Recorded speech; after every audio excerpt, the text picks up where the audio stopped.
Okay, all right. I know not everyone here has read this debate that Kentaro and I had, and I think mostly what I want to do in this time is reiterate just a couple of points that I made in that discussion that I think are really important from my perspective. And I think really what I'm doing is not saying that, you know, I have the magic formula for how we should do research, but I think we should be more broad and inclusive in what we consider to be ICTD research and good ICTD research both. So to start, I just wanted to talk a little bit about what the sociologists among you are doing. I'm going to try and speak for sociologists, particularly those who are using qualitative methods and ethnographic approaches, of which I am one. And what we're doing is we are, studying the communities that are targeted for ICTD interventions, broadly studying these communities. We are also not just studying the communities targeted for ICTD interventions, but we're studying the social processes of development institutions like the World Bank and the UN, and asking questions about this emerging paradigm of ICTD research, what it's turning out to look like.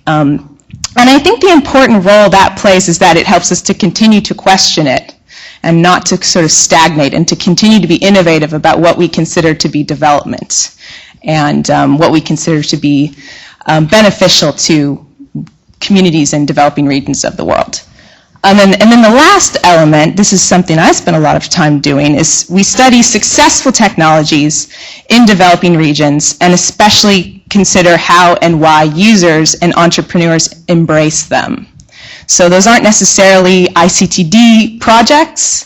We're not necessarily finding that people are achieving development goals with the use of those technologies, but that's sort of one of the big questions. When people are using mobile phones, are they using it for something we would call development? Are they using it for something else?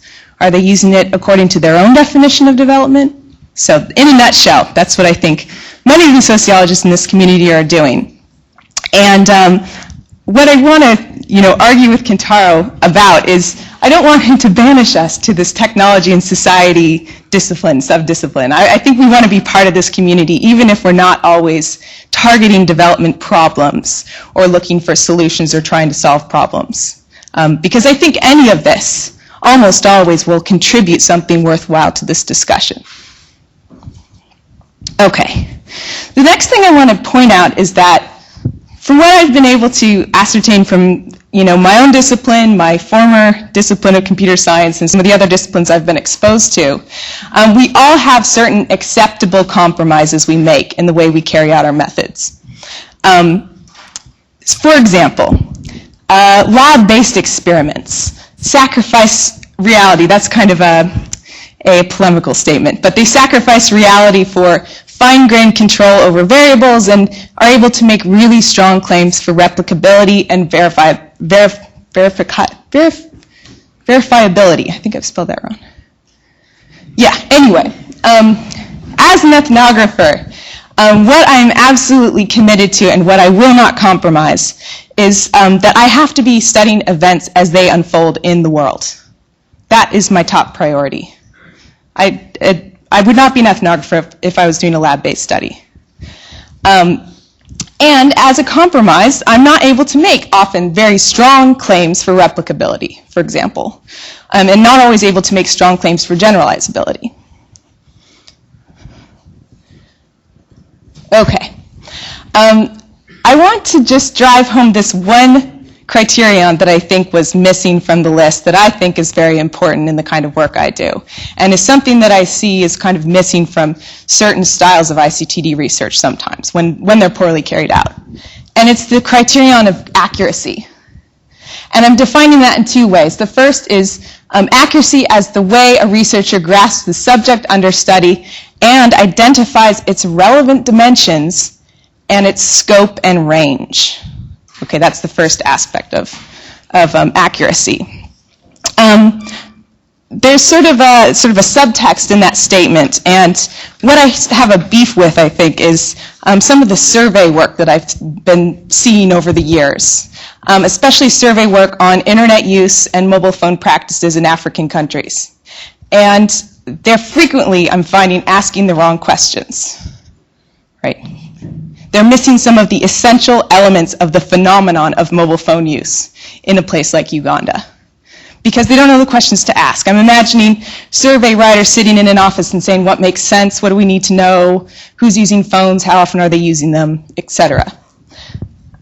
It's really easy to do a survey of internet cafe use in Ghana and not find out that people are by and large using those internet cafes to make foreign contacts and to talk to pen pals, which is something I know because I spent 9 months in Ghana studying that phenomenon. And that is an essential element of the use of internet cafes in Ghana. And having spent time just talking to people about what they're doing was the perfect way to find that out. Okay, so doing a survey will allow you to make very strong claims for generalizability if you're doing a random sample, but you may be asking the wrong questions. And so I'm placing this at the top of a list of criterion that I think was missing from that list, because I think with the existing list that Kentaro laid out, we'd actually be more likely to reward someone who is doing a large-scale survey and asking the wrong questions than someone who's asking the right questions and really finding out accurately what's going on. Okay, and then the last slide, I don't know how much time I've taken up so far. It's okay? Okay, it's about generalizability, because we kind of went back and forth about that issue. And I think I have a compromise that might work for the two of us, which is that instead of rewarding research, instead of treating ICTD research as good because it produces something generalizable, let's reward it for speaking to generalizability, right? For saying something about whether this or that is generalizable. And I think that research that refutes the generalizability of existing, projects with new empirical data should be treated as equally as valuable as work that makes some sort of generalizable claim.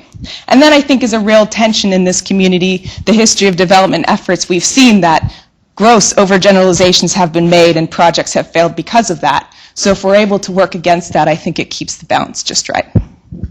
So that's my 10-minute little speech.